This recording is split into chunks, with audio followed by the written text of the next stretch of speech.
안녕하세요. 포유환율연구소입니다. 이번 시간에는 IMF에서 이제 우리 한국 등에 그 추가적인 기준 금리 인상을 권고하고 있어요. 이유는 뭐 여러 가지인데, 우선은 중국 경제 불확실성이 이제 중국 경제 의존도가 높은 한국 경제에 특히 충격적이라는 거죠. 그러니까 기준금리 인상을 통해서 외화 유출에 대비하자라는 얘기 같기도 해요. 그 다음에 이제 한국과 미국의 기준금리가 이제 역전이 됐죠. 그러니까 이제 한국에서 이 또한 외화자금이 유출될 가능성이 있다. 그러니까 지금 한국이 원래 환율이 많이 올랐는데 뭐 여러 가지 이유가 있습니다. 포유환율연구소가 진단하기로는 뭐 지난해 연초 환율 전망에 실패한 것이 가장 큰 원인 같고요. 그 다음에 이제 달러 인덱스 가격이 상승할 수밖에 없는 환경이었고, 그 다음에 이제 원자재 가격이 상승하면서 또 우리 무역 수지가 악화된 것도 원인이고요. 그러니까 여러 가지 이유 때문에 환율이 올랐지만은 지금 미국과 기준금리 역전 현상도 지금 앞으로 추가적인 이제 환율 상승 요인이 될 수 있다라고 IMF가 분석하는 것 같아요. 거기다가 이제 미국도 기준금리를 추가 인상할 것으로 예정되어 있죠. 미국 경제 전문가들 그 분석에 의하면 미국의 연말까지 적정한 기준금리를 3.12%로 추정하고 있거든요.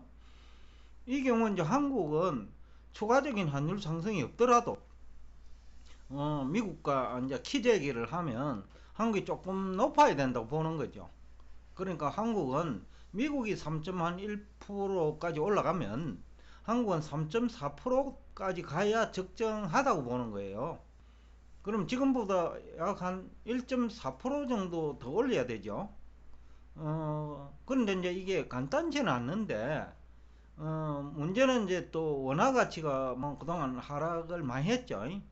그러다 보니까 수입 물가 상승이 이제 뭐 지금 현재 영향을 주고 있고, 그게 이제 소비자 물가 상승으로 이어지니까 또 가계는 실질 소득이 감소했죠.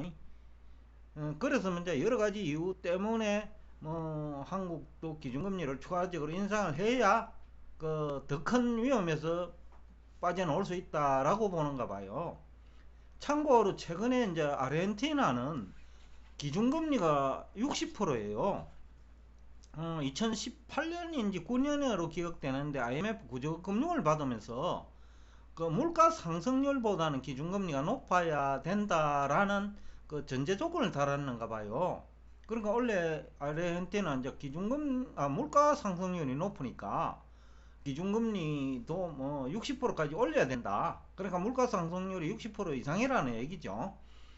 어, 그런데 이제 지금 한국에 대해서도 이제 기준금리 인상을 요구를 하고 있으니까 상당히 이게 남의 얘기는 아닌 것 같다. 그렇다고 뭐 한국이 아르헨티나 수준은 아니지만은 그럼에도 불구하고 이제 환율 상승 요인은 있으니까 앞에서도 얘기했지만 중국 경제 불확실성, 그 다음에 한국 그 가계부채 문제, 거기다가 물가 상승으로 실질 소득 감소, 거기다가 이제 한국하고 미국이 기준금리가 역전 현상이 되면 돈이 또 유출될 수 있다. 그리고 외국인 투자자들도 추가적으로 빠져나갈 가능성이 있다. 그런 얘기 같아요. 그러니까 미리미리 대비하라 이런 얘기 같아요. 그런데 이제 실제 이제 기준금리를 지금보다 1.4% 정도 추가를 적으로 인상을 한다면 어떤 문제가 생기느냐는 거죠. 그러면 연간 5억 원 대출자의 경우 지금 뭐 주택가격이 10억 원 정도 되면 5억 대출자 많다고 봐야 되거든요. 그러면 연간 이자만 700만 원이 더 발생해요. 그러니까 이게 간단한 문제가 아니죠. 소득은 감소하고 그 다음에 자산 소득조차도 크게 줄었는데, 심지어는 자산 소득은커녕 원보험까지 까먹었는데 700만 원 이자 부담이 증가하는 건 이건 간단한 문제가 아니거든요. 그러니까 이게 때문에라도 중앙은행은 뭐 상당히 이제 망설일 수밖에 없는 건데, 그러니까 한국은행이죠. 그럼 한국은행 진퇴양난이에요. 뭐 시중은행도 진퇴양난이에요. 이게 기준금리가 지금보다 1.4% 정도 더 인상한다면 이제 부실채권이 증가할 거거든요. 왜냐하면 자산소득도 줄었고 그 다음에 임금소득도 지금 한계기업이 많이 증가했으니까 그것도 뭐 줄 것 같고 또 자영업자 소득도 줄 것 같고 그러니까 한국은행도 진퇴양난이에요. 시중은행도 진퇴양난. 그러면 이제 결국 금융회사 부실채권이 증가하거든요. 이 경우에는 이제 금융회사도 금융채를 발행하잖아요.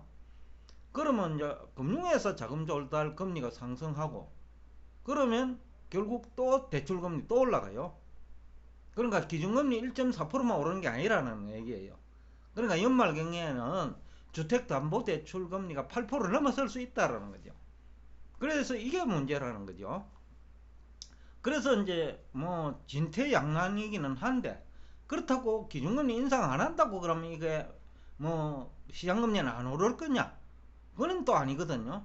또 시장금리가 상승하면 또 대출금리도 상승하고 그럼 부실채권은 더 증가하고 주택가격은 더욱더 하락하고 그러니까 지금 악순환고리에 이제 한국 경제가 접어들어 버렸는데 그래서 앞 시간에 향후 한국 경제에 문제가 생긴다면 이거는 경제 전문가들과 금융 전문가들이 최소한 50% 이상 책임이 있다라고 얘기한 이유예요.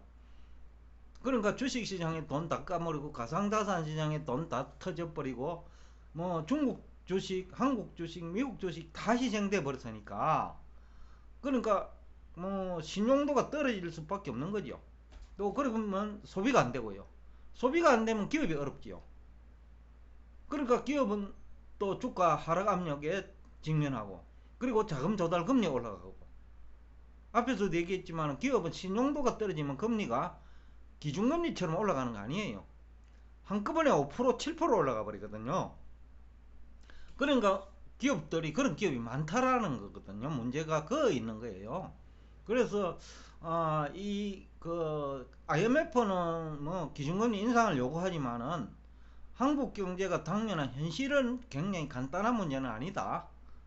이것이 잘못하다가는 뭐 중앙은행이 속도 조절이 실패하거나 아니면 정부 정책이 실패하거나 이럴 경우에는 그야말로 굉장히 우리 과거에 경험하지 못한 위기로 발전할 수도 있겠다라는 생각이 들어서 오늘 여러분과 IMF가 기준금리 인상을 권고는 하지만은 우리 한국은행과 우리 정부 정책 당국자가 아마 이것을 감내할 능력이 있는지 아니면 정책 하는 사람들이 뭐 은행도 마찬가지고 기업도 요새는 뭐 정책을 한다고 봐야 되니까 기획하고 그런 것이 대응책이죠. 그 능력이 안 된다라는 거죠. 시장도 금융 전문가도 경제 전문가도 정부도 은행도 지금은 이제는 진퇴양난에 지금 빠져 있다. 그래서 IMF 기준금리 인상 권고는 바람직하지만 그런데 우리가 이것을 대응할 능력을 가지고 있느냐는 또 별개 문제거든요. 그래서 오늘 여러분과 이 참 가슴 아픈 얘기를 가지고 대화를 나누었습니다. 오늘도 끝까지 경청해 주셔서 대단히 감사합니다.